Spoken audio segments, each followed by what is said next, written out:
నమస్తే, welcome to Zee Telugu news.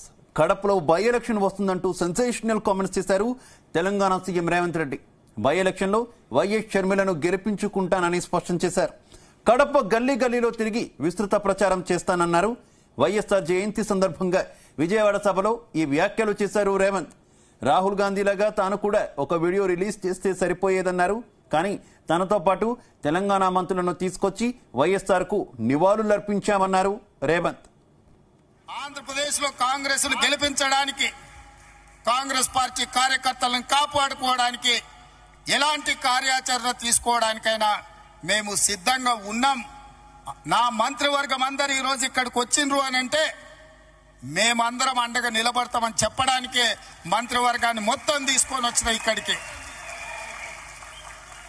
నేను ఒక్కనే వచ్చుండొచ్చు, లేదా రాహుల్ గాంధీ గారు పంపించినట్టు సందేశాన్ని కూడా పంపించుండొచ్చు. అలా కాకుండా మేమందరం, మా సహచార మంత్రివర్గ సభ్యులందరం కూడా వచ్చి వేదిక మీద కూర్చున్నాము అని అంటే మేమున్నాం మీకు అండగా నిలబడడానికి, మేముంటాం మీకు తోడుగా నిలబడడానికి. షర్మిల గారు చేసే ప్రయత్నాన్ని విజయవంతం చేయడానికి ఈ మధ్య టీవీలో పేపర్లో చూస్తున్న కడప పార్లమెంట్కు ఉప ఎన్నికలు రావచ్చు అని. నిజంగానే ఉప ఎన్నికలు వస్తే ఊరూరు తిరిగే బాధ్యత నేను తీసుకుంటా.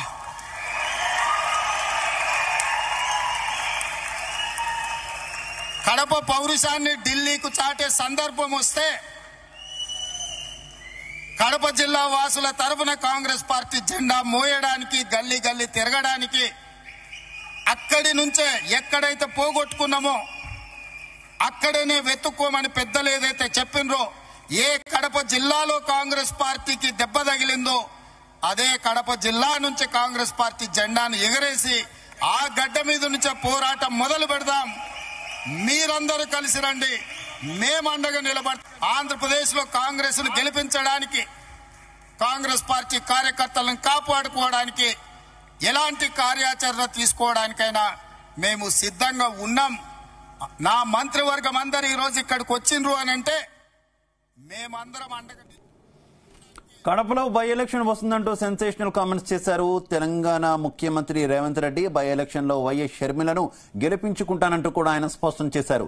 ఇక కడప గల్లీ గల్లీలో తిరిగి విస్తృత ప్రచారం చేస్తానన్నారు. వైఎస్ జయంతి సందర్భంగా విజయవాడ సభలో ఈ వ్యాఖ్యలు చేశారు రేవంత్. ఇక ఇదే విషయానికి సంబంధించి మరింత సమాచారం మా కరెస్పాండెంట్ రామచంద్ర అందిస్తారు. రామచంద్ర, రేవంత్ రెడ్డి వ్యాఖ్యలను ఏ రకంగా అర్థం చేసుకోవాలి? తెలంగాణ ముఖ్యమంత్రి రేవంత్ రెడ్డి ఆంధ్రప్రదేశ్ రాజకీయాలపై, అలాగే కడప పౌరుషాన్ని ఢిల్లీకి తీసుకెళ్తామంటూ కూడా తీవ్రమైనటువంటి సంచలన వ్యాఖ్యలు చేశారు. ఈ రోజు వైఎస్ఆర్ జయంతి సందర్భంగా కాంగ్రెస్ పార్టీ ఆధ్వర్యంలో ఏపీసీసీ చీఫ్ వైఎస్ షర్మిల ఏర్పాటు చేసినటువంటి ఒక బహిరంగ సభ కావచ్చు, అలాగే ఒక సభను ఏర్పాటు చేశారు. అక్కడ కాంగ్రెస్ పార్టీ సంబంధించినటువంటి అగ్రనేతలు, అలాగే గతంలో వైఎస్ఆర్ తో పనిచేసినటువంటి మంత్రులు, అలాగే ఎంపీలు, ఆ తర్వాత ఆఫీసర్లను, అలాగే అందరినీ కూడా ఈ రోజు అక్కడికి గ్యాదర్ చేశారు. అక్కడ ఆయన ఘనంగా జయంతి వేడుకలు జరిగాయని చెప్పుకోవచ్చు. ఈ కార్యక్రమానికి తెలంగాణ సీఎం రేవంత్ రెడ్డి ముఖ్య అతిథిగా హాజరై ఆయన ఈ సందర్భంగా మాట్లాడుతూ తీవ్రమైనటువంటి సెన్సేషనల్ కామెంట్స్ చేసిన పరిస్థితి అయితే ఉంది. అయితే కడపలో త్వరలో బై ఎలక్షన్స్ వస్తున్నాయని చెప్పి నేను ఈ మధ్య టీవీ వార్తలలో చూశాను. అయితే కడప బై ఎలక్షన్స్ వస్తే మాత్రం ఖచ్చితంగా షర్మిలను గెలిపించుకొని తీరుతామని తాను స్వయంగా రేవంత్ రెడ్డి కడపలో ఇంటింటికి గల్లీ గల్లీ తిరిగి ప్రచారం చేసి షర్మిలను గెలిపించుకొని కడప పౌరుషాన్ని ఢిల్లీకి తెలియజేసే సందర్భం వస్తే ఖచ్చితంగా నేను ముందుంటానని చెప్పి కూడా ఆయన ఈ సందర్భంగా వ్యాఖ్యలు చేశారు. అయితే ఎక్కడ పోగొట్టుకున్నామో అక్కడే వెతుక్కోవాలి అన్నట్టుగా కూడా ఆయన చెప్పినటువంటి పరిస్థితి ఉంది. అయితే గతంలో ఏదైతే కడప నుంచే కాంగ్రెస్ పార్టీ పతనానికి నాంది అయిందో, జగన్మోహన్ రెడ్డి కాంగ్రెస్ పార్టీకి రాజీనామా చేశారు ఎంపీగా. ఆ తర్వాత ఆయన బై ఎలక్షన్స్ కు వచ్చి 5 లక్షల మెజారిటీతో గెలిచారు. అప్పటి నుంచి కూడా ఆంధ్రప్రదేశ్ లో కాంగ్రెస్ పార్టీ ఉనికి కోల్పోయింది. ఆ తర్వాత రాష్ట్ర విభజన నేపథ్యంలో కూడా కాంగ్రెస్ పార్టీ 3 సార్లు కూడా పదవి లేదు. అలాగే కాంగ్రెస్ పార్టీ 1 సీటు కూడా గెలిచి చేసిన దాఖలాలు లేవు. సో వాటన్నిటికి కూడా ఇప్పుడు కడపలో మొట్టమొదటిగా ఒక ఎమ్మెల్యేని ఎంపీని పోగొట్టుకున్నాం. అయితే ఈసారి కూడా కడప ఎంపీ ఏదైతే త్వరలో వస్తే కూడా కడప ఎంపీ బై ఎలక్షన్ వస్తే ఖచ్చితంగా ఎక్కడ పోగొట్టుకున్నామో అక్కడే పొందాలి అన్న అర్థం వచ్చేలాగా ఆయన ఈరోజు వ్యాఖ్యలు చేసినటువంటి పరిస్థితి ఉంది. మొత్తానికి ఆయన ఆంధ్రప్రదేశ్ పై ఫోకస్ పెట్టినట్లుగా మనం భావించవచ్చు. ఏదైతే ఈ రోజు సభ జరిగిందో వైఎస్ఆర్ జయంతి సెలబ్రేషన్స్ జరిగాయో దానికి మొత్తం కేబినెట్ మొత్తం అంతా కూడా ఈరోజు తరలి వచ్చింది. దీనంతటి కూడా రేవంత్ రెడ్డి వారందరినీ కూడా తీసుకురావడం జరిగింది ఆంధ్రప్రదేశ్ కు. ఆయన ఈ సందర్భంగా చెప్పడం కూడా జరిగింది, నేను కూడా విషెస్ చెప్పాలి అనుకుంటే రాహుల్ గాంధీ లాగా ఒక వీడియో విడుదల చేసి విషెస్ చెప్పుకునేవాడిని, కాకపోతే నా కేబినెట్ సహచర మంత్రులు అందరినీ ఇక్కడ తీసుకొచ్చాను అంటే మీరు అర్థం చేసుకోవాలి, ఆంధ్రప్రదేశ్ లో కాంగ్రెస్ పార్టీ అధికారంలోకి తీసుకురావడమే తన కర్తవ్యము, తన ధ్యేయం అని కూడా ఈ సందర్భంగా ఆయన చెప్పారని చెప్పి మనం చూడొచ్చు. మొత్తానికి ఆంధ్రప్రదేశ్ రాష్ట్ర రాజకీయాల్లో ఇవి తీవ్ర పెను సంచలన వ్యాఖ్యలుగా మనం చూడాల్సి ఉంటుంది. దీనిపై త్వరలో ఏ రకంగా కడపలో బై ఎలక్షన్ వచ్చే అవకాశం ఉంది? ప్రస్తుతం కడప ఎంపీగా అవినాష్ రెడ్డి ఉన్నటువంటి పరిస్థితి, అంటే అవినాష్ రెడ్డి ఏమైనా రాజీనామా చేసే యోచనలు ఉన్నారు? ఆయన మీద ఉన్నటువంటి అభియోగాల నేపథ్యంలో బీజేపీలోకి వెళ్తారనేటటువంటి వార్తలు వచ్చాయి. ఆ రకంగా వస్తున్నాయా, లేదంటే మాజీ ముఖ్యమంత్రి వైఎస్ఆర్ కాంగ్రెస్ పార్టీ అధినేత జగన్మోహన్ రెడ్డి ఎమ్మెల్యే పదవి వదిలి ఆయన కూడా ఎంపీగా కంటెస్ట్ చేస్తారు అనేటటువంటి వార్తలు వార్తాపత్రికల్లో మనం చూస్తున్నాం కదా, ఆ రకంగా బై ఎలక్షన్ వచ్చే అవకాశం ఉందా? ఏ రకంగా బై ఎలక్షన్ వచ్చే అవకాశం ఉందంటూ రేవంత్ వ్యాఖ్యలు చేశారనుకోవాలి.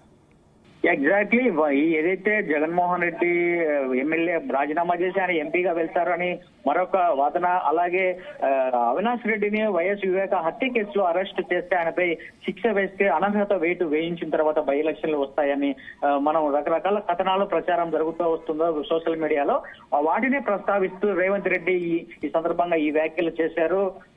ఏదైతే జగన్మోహన్ రెడ్డి ఎంపీగా వెళ్ళడానికి ప్రయత్నాలు కొనసాగిస్తున్నారో, ఎమ్మెల్యేగా రాజీనామా చేసి అలాగే అవినాష్ రెడ్డిని రాజీనామా చేయించి ఆయన ఎంపీగా వెళ్తారని చెప్పి ఊహాగానాలు వస్తున్నాయి. అలాగే ఒకవేళ జగన్మోహన్ రెడ్డి ఎమ్మెల్యేగా కొనసాగుతూనే ఉన్నా కూడా ఒకవేళ బై ఎలక్షన్లు వచ్చే అవకాశాలు కూడా లేకపోలేదంటూ కూడా మరో వాదన అయితే వచ్చింది. వివేక హత్య కేసులో అవినాష్ రెడ్డిని లోపల ఏదైతే అరెస్ట్ చేయించి ఆ తర్వాత అనర్హత వేటు వేయించి ఆయన్ను రాజీనామా ఆటోమేటిక్ గా అతను పదవి కోల్పోతారు కాబట్టి అలా కూడా బై ఎలక్షన్లు వచ్చే అవకాశాలు ఉన్నాయి అని ఆయన దృష్టికి వచ్చినట్లుగానే ఆయన చెప్పడం జరిగింది. అయితే ఖచ్చితంగా అవి వస్తే మాత్రం మేము ఛాన్స్ తీసుకుంటాం కానీ వదిలిపెట్టే ప్రసక్తి ఉండదు. షర్మిలమ్మనే ఖచ్చితంగా గెలిపిస్తాము. తర్వాత 2029లో కూడా షర్మిలమ్మనే సీఎం గా, ఆంధ్రప్రదేశ్ సీఎం గా ఆమె అవుతారని చెప్పి కూడా ఆయన ఈ సందర్భంగా ధీమా వ్యక్తం చేస్తూ చేసినటువంటి వ్యాఖ్యలు చాలా తీవ్ర దుమారం రేపాయని చెప్పుకోవచ్చు ఆంధ్రప్రదేశ్ లో.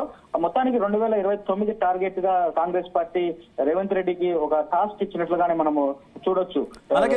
అలాగే వైఎస్ జయంతికి మొత్తం కేబినెట్ అంతా కూడా తరలి రావడం, ప్రధానంగా ఇప్పటికే రాహుల్ గాంధీ ఒక వీడియో రిలీజ్ చేయడం, అంటే ఒక సపోర్ట్ అంటే వైఎస్ లెగసీని తీసుకోవడంతో పాటు కాంగ్రెస్ పార్టీ ఓన్ చేసుకోవడంతో పాటు షర్మిలకు ఒక సపోర్ట్ ఇస్తున్నట్టే కనిపిస్తుందా కాంగ్రెస్ హైకమాండ్ అంతా కూడా?